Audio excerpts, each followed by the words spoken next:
Brake application is required at the end of Conrod Straight, just in the short burst from Caltex. I mean, Johnson came under the bridge there running at about 180.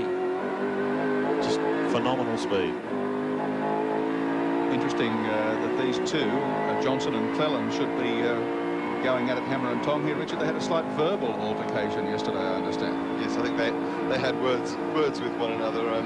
One was suggesting to the other, I think John Cleland had it suggested to him that he was too short to drive a Commodore and too small, and Cleland suggested to Dick Johnson that maybe he might be a little too big for one of the British 2-litre cars.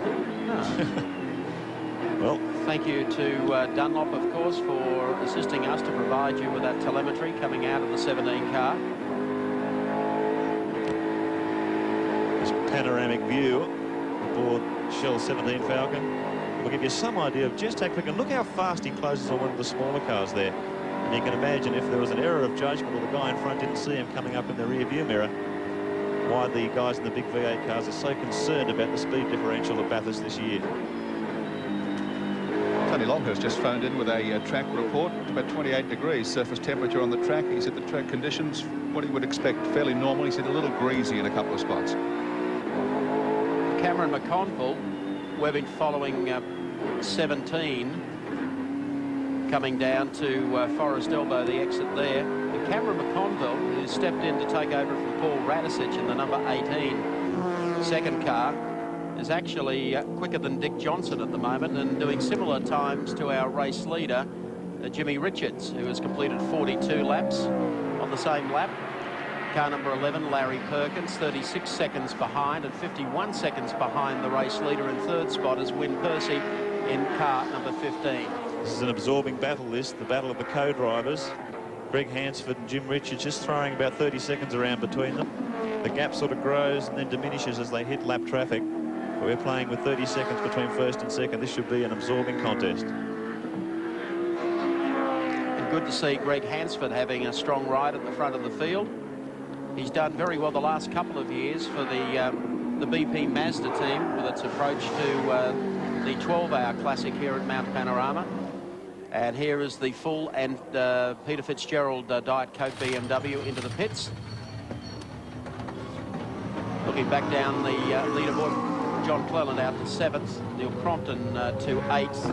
The number 2 car with Anders Olofsson behind the wheel is to 9th, and Glenn Seaton, Alan Jones with AJ behind the wheel now into the top 10. And the race leader, Mike, Larry Perkins, is 4.5 laps ahead of the front-running 2-litre car, Colin Bond. So the Coke car rejoins the track. It was in 14th position, now slips back a couple of positions to 16th. About a 22-second stop there. So a slick stop, the BMW team. And they're going to need every second if they're going to stay in this race. Here's another one. The Jeff Allen car coming in now with John Blanchard. We take this forward pit report. There's Tony Longhurst. He's a hands-on competitor if I've ever seen one, even helping them with the tyre change here. Let's go down to Andy. Yes, yet another regulation stop for one of the B&H BMWs. John Blanchard jumping in. Alan had a great stint at in the car. A little bit hot and sweaty, as you might figure. It is boiling down here. The pandemonium in pit lane continues. Certainly does. That was a very, very good pit stop. 15 is Wyn Percy. BMW, car number 20, was 21st, has dropped the spot, drops out to 22nd in the lineup at the moment. And the BMW crew confident now that they will only have to make... Oh, bad luck. The Kevin Waldock Komatsu Falcon sits off to the side of the entry to Griffin's Bend. That's the end of Mountain Straight. That is indeed a pity for Kevin Waldock. It's been a tremendous challenge on the part of him to put together this team with Komatsu. Kevin, of course, gives us a huge hand here at Mount Panorama, provides... Oh, look, we've got another one in trouble, the Alan Moffat Falcon. There's no one sitting in that car, and that, I think it will remain for the end of the day. So that's the Andrew Medicki, Charlie O'Brien, Synovus Falcon. Moffat was running, or the Moffat car was running in 15th position at that stage and very handily placed. What a great shame for Alan. And the Waldock Falcon was in 16th position, so for both of them. Bad luck as the 17 Shell car comes back to the pits for a driver change, tyres, and a top-up of fuel. The Komatsu Falcon was blowing smoke in the warm-up at 8:30 this morning. They Yeah, lifted that's right, back in Doug, for some yeah. attention. I thought that might have augured for this sort of problem. Andy Raymond in the pits. Yeah, John Bowe just jumping into the EB Falcon. Yet again, another regulation stop. Tyres 110 litres and a window clean. No problems at the moment. They're quite happy with the way things are going. That is Team Shell. Looked like they might have had a problem there trying to get the seat readjusted for John Bowe. He used to have an inset that he used, and he's discarded that. Yeah, John likes to adopt that crouch over the wheel approach to racing, and Dick likes to be a little more laid back. In more ways than one. This isn't a fast stop. Hooking up so the driver can talk back to the pits. So Bowe in the car, adjust the mirror. 17 was in 6th position. John Bowe will rejoin in 10th. So that was quite an expensive stop. And as I yeah. started to say, a hectic 3 moments ago, BMW are now confident they'll just make the 3 pit stops.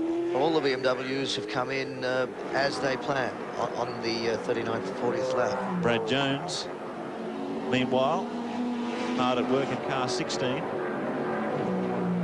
Took over from his teammate Wayne Gardner. But quite early on, certainly ahead of the schedules that we were told yesterday. So a lot of work to do for Gardner. Let's check them out on the Caltex race score for you. Scaife Richards still leading. Perkins Hansford in 2nd position. Nazira Percy 3rd. Teammates Gardner and Jones in 4th. The Radisich McConville Falcon is in 5th. 6th position, Brock Cleland hanging in there. Johnson and Bowe still 17. In 7th position, Crompton and Gibbs holding on to 8th. In 9th, the 2nd Winfield car of Brabham Olofsson. And in 10th position, Seaton and Jones in the Peter Jackson Falcon. We've got a hell of a battle coming along. Don't you go away. Back here at Mount Panorama Bathurst, the Tooheys 1000 continues. Car number 17, John Bowe, took over just before the break. You'll recall Dick Johnson had complained of the steering. The problem, JB only completed 2 laps. He came in for a quick adjustment and is back out on the racetrack in 13th position. Lap 45 of the great race continues. John Bowe of Tasmania at the wheel of the 17 car. He's got a little more time to make up. Order still unchanged. And when we go to our race scores, going into breaks across the network today, you'll notice on the right-hand side, because of the electronic scoring, some cars finish maybe lap 46 and show other cars down on lap 45. It all picks itself up as soon as that bunch of cars comes across the line. At the moment, 46 laps completed. Still number 1, Jimmy Richards over the Larry Perkins car. Win Percy in the number 15 car, and Brad Jones runs in 4th in car number 16. Then it's Cameron McConville running in 5th, the first Ford. John Cleland of the Peter Brock car in 6th. Neil Crompton, car number 7 in 7th spot. And the 2 car of Anders Olofsson up to 8. Glenn Seaton's entry, driven at the moment by Alan Jones, is up to 9th. And the Steve Harrington, Troy Dunstan 55 Quicks car rounds out the 10. An update on that steering problem. It was a steering hub problem. Dickie Johnson picked it. Bowie couldn't cope. They came in, adjusted it. He's back out there. We'll have to see how he looks when we get a few times. Yeah. He's only been back out for a lap and a half thus far. While we're talking Falcons with problems, the Synovus Vitamins car has been pushed away by the officials, but the Komatsu car did manage to get going again, and I imagine will shortly be back in the pits if it's not there already. There it is there now, car number 28. As we said earlier, Kevin Waldock was to have driven here today. A problem with the car, was running in 24th spot. Good news for Kevin Waldock, who'll be watching this from hospital. Clutch problem, Michael, we understand. Yes, Kevin Waldock, I said before, was taken ill last weekend with a heart problem. Is in St Vincent's Hospital in Sydney, and I understand we'll have some surgery in the next couple of days, so we've got fingers crossed. Brett Peters at the wheel there. Got his legs up there so the mechanics can pump the pedal for themselves. That's a shame. The finishing record of the Waldock team has been superb at Bathurst in previous Enduros. John Hewson there having a look at the team he's with this weekend. And I think Gracie pointed out earlier, it's almost impossible to come here with a car to run for the first time. Yeah. And as we've seen, they're doing pretty well with this car today. They've at least got it back. And I'm sure Alan Grice would agree, a bit better luck for them than Alan Moffat at the moment. Yes, Mike. It appears they've got the piston in the actual clutch cylinder is stuck. and they're trying to blow it out with air one way and pump it out with fluid the other. One way or the other, they're determined to get it out. But with these hydraulic clutches, when they play up like that, they can be very nasty for the rest of the day. Any word on what put Alan Moffat's car out, Alan, at this stage? No, I haven't heard that other than the smoke this morning, but I don't know that. I'll find out later in the day. Well, I think one person who would know better than anyone else is the man himself, Alan Moffat, and he's over in our pit studio with Sandy Roberts. Yes, thank you, Mike. Actually, it's interesting. Alan would dearly like to know the answer to that question as well, because, Alan, you've got no radio contact, so you still don't know. We were waiting for the onboard camera to tell us, Sandy, but I think it had a mix-up this morning as well. Charlie brought it in, the car was fine. Andrew, I told him to take it cautiously for a few laps, but you can't tell. It doesn't look as if he crashed it, so until we get the tow trucks up there to find out what's happened, I really don't know. Been a pretty tough week, hasn't it? Well, Bathurst is always tough. You can't... You don't want it this tough, do you? Well, we would have dearly loved to have finished. The engine sounded fine all morning.